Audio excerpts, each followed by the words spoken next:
our channel. Nandito tayo ngayon sa nursery. Kasi meron akong na-harvest na napakagandang tanim.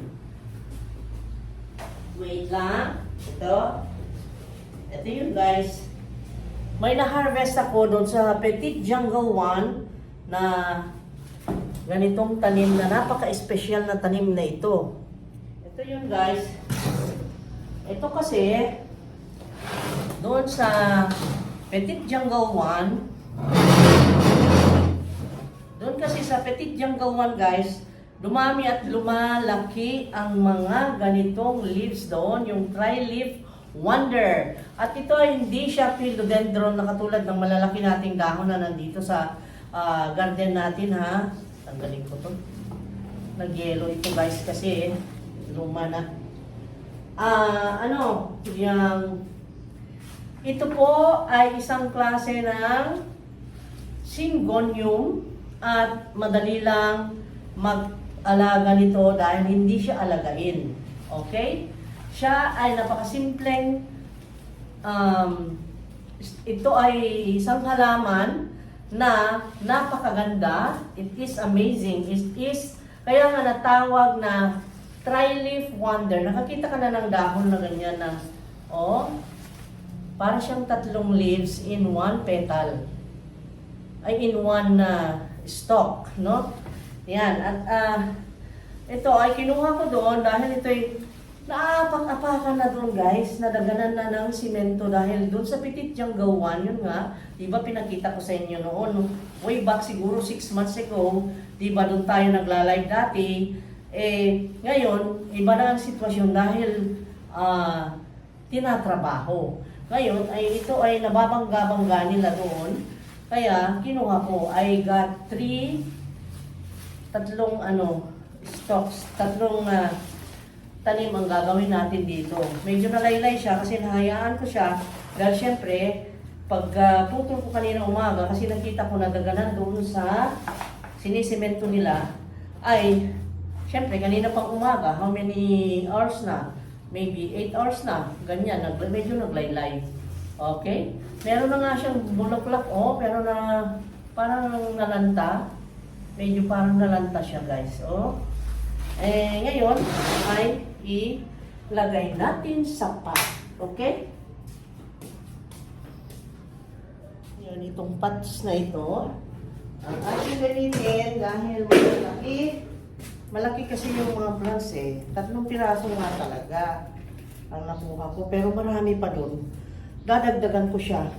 Siguro makakuha pa ako ng mga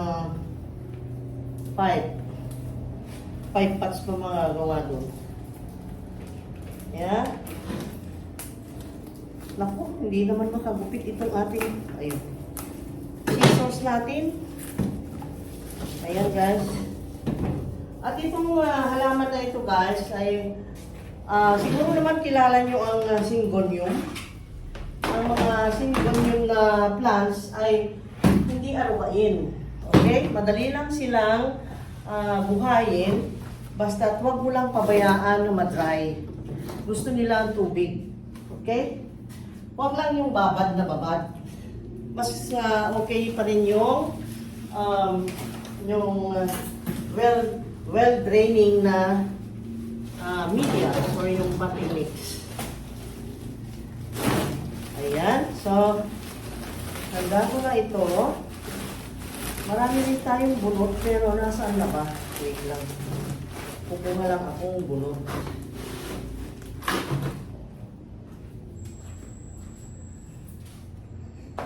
Hindi ko pa pala napakuha yung bunot guys. So, huwag nang lagyan ng bunot at ganyan na lang.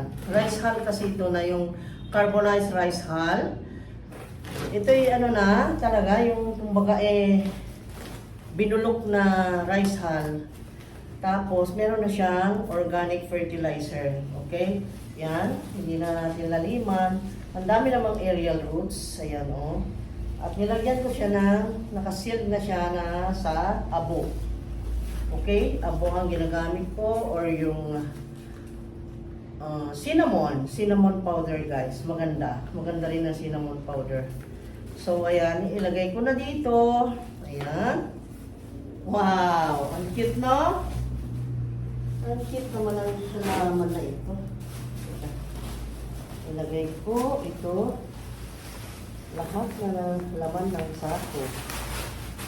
Ayan. Okay. Wow. Ang ganda naman ng tanim natin. Ayan na. Half full lang ang ating medium or media or potting mix. Ayan. Rice hull ang ginamit ko. Pero pwede rin lagyan ng long soil. Pwedeng haluan. Kasi syngonium ito. Gusto rin nila yun. Ayan. Oh, ang ganda. Very, very beautiful. Ayan guys. Ngayon ay ipagpatuloy natin. Ayan. So, 1. Tatlo lang naman. Diba? Tatlo lang sabi ko. Oh. And then, ito guys ay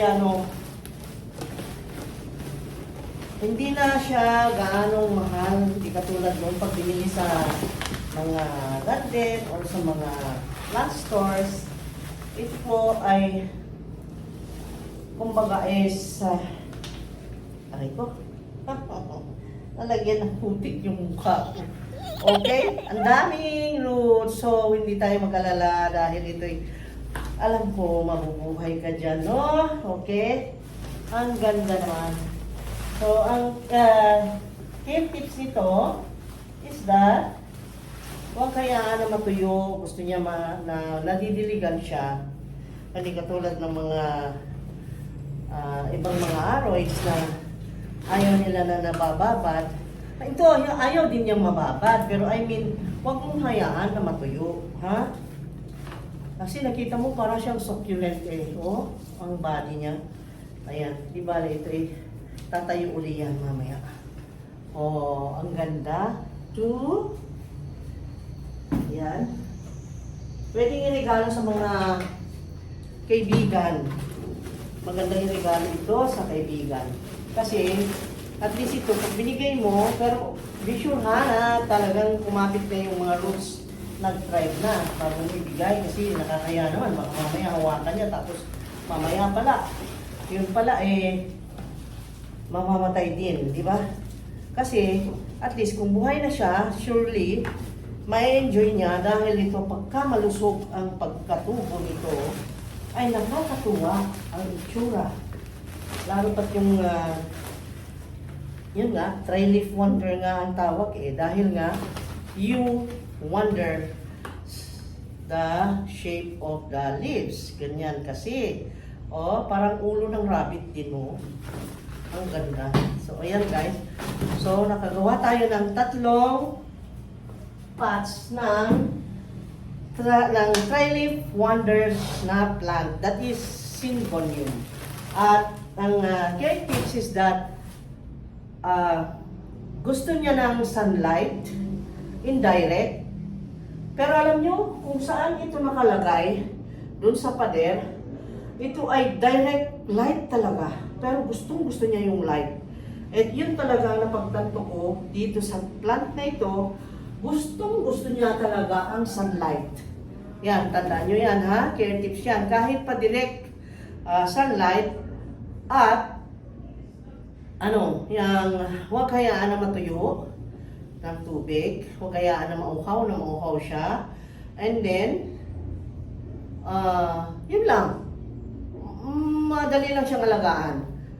And then, sa fertilizer, hindi naman ako naglagay ng fertilizer since nandun na siya sa, kasi ito direct to the soil na, doon sa land namin, dyan sa tinatrabaho nila sa Petit Jungle 1. Pero ako noon, kasi pag nagtatanim, katulad ngayon, maglalagay ako nito, magtitimpla ako nitong, ito ang lagi kong ginagamit guys. Kabibili ko na naman dahil naubos. Ito yung New Rapid Effect Regular Formula Phylor Anaa Plant Growth Promoter. Kasi pagka ginamit ko ito, surely nabubuhay talaga yung ewan ko ha. Pero sa akin, hiyang ang mga plants ko dito. Okay? So ito yon, just 1 tablespoon in 4 gallons of water. Kunti lang, di ba? Ang tagal na gamit, ha? Ang tagal na gamit kasi 1 tablespoon in 4 gallons of water. And then, meron din akong, ito, hindi ko pa na-try guys. Itatry ko pa ito. Ito yung i-spray ko sa mga leaves ng mga malalaking leaves natin na philodendron, mga anthurium, like that. Lahat na, ayan, ito gagamitin ko. Ito yung Mega Yield Multi-Craft Foliar Fertilizer. Ayan. Ito gagamitin ko. Pwede rin ito sa gulay, sa fruit trees, pwede rin ito. Pero, syempre, ito pa rin ang suki ko sa mga RH ko. Yung Osmocote, ito yung Controlled Release Fertilizer na 14-14-14. Alam niyo naman siguro yan. Kaya basta bibili ko lang kanina guys. Ayan. Ito ay, biro mo yan, dami Bale, to mga 1 kilo na ito ang bili ko dito, 400 plus. Okay? Doon sa bilihan ng mga gamit sa agriculture or farming, ito. At ito naman ay 500, maybe. I think, if I'm not mistaken. At ito ay 500 din, 500 pesos. Okay? So, ayan. Naipakita ko na naman, pero ito ay lalagyan ko muna siya na para siguradong mag-thrive siya. Okay? Laging gano'n ang ginagawa ko pag ako ay nag-propagate. Okay? Ayan guys. Tapos, ano pang ibabalita ko sa garden na ito? Anyway, hindi ko nadala dito yung mga nabili. Kanina umaga, nakabili na naman kami ng mga plants na ibabalita ko sa inyo.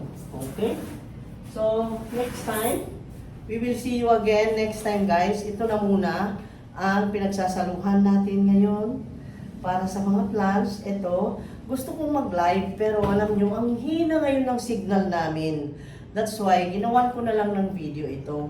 Sana naman na iibigan nyo yung mga shared videos ko. Sana ay tangkilikin nyo yung channel nang sa ganun ay makapagpatuloy pa ako ng much more na makagagawa pa ako ng magagandang video na ma-enjoy nyo. At sana ay na-appreciate nyo at magpapasalamat ako. Thank you so very much talaga sa mga nag-support dyan, sa mga nagbigay ng stars sa akin sa FB.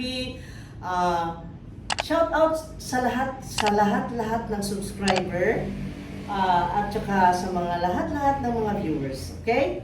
Thank you so much guys. Lahat ng mga sumuporta, lahat na naging bahagi ng channel ay nagpapasalamat ako ng todo. Okay? Dahil sa inyo ay naipagpatuloy ko ang sumuporta rin sa mga ibang tao. Katulad ng mga vendors, mga plant vendors, mga katulad ng mga nasa trade, na yung mga talented natin, mga local artists, na susupport namin yon by advertising, promoting their products. Kasi dahil sa ginagawa nyo support sa amin, ay nakakaya rin namin na, pero sa totoo lang guys ito honestly, hindi galing sa pera na galing sa YouTube or kinikita namin sa YouTube ang ginagamit ko sa pagbili ng mga plants, pagbili ng mga items na gawa ng mga artists or mga kung ano man yung nakikita yung binibili namin.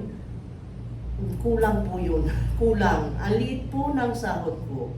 Ang liit po ng kita sa YouTube. Ito po ay talagang sincerely. And I confess talaga, hindi po galing sa YouTube ang pera na ginagamit. Okay? Thank you so much.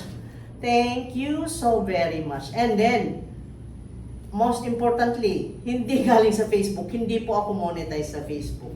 Okay?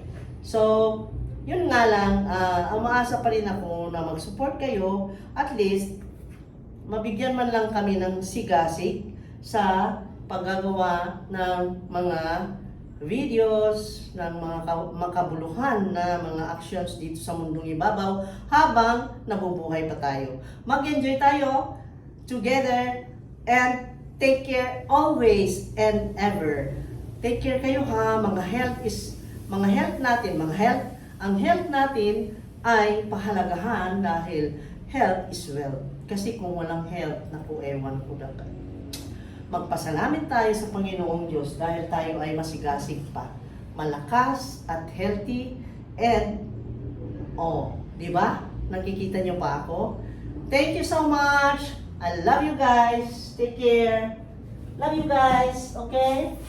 Ayan, nakagawa na naman ako ng 3 pots. Bye-bye! Take care! I love you guys!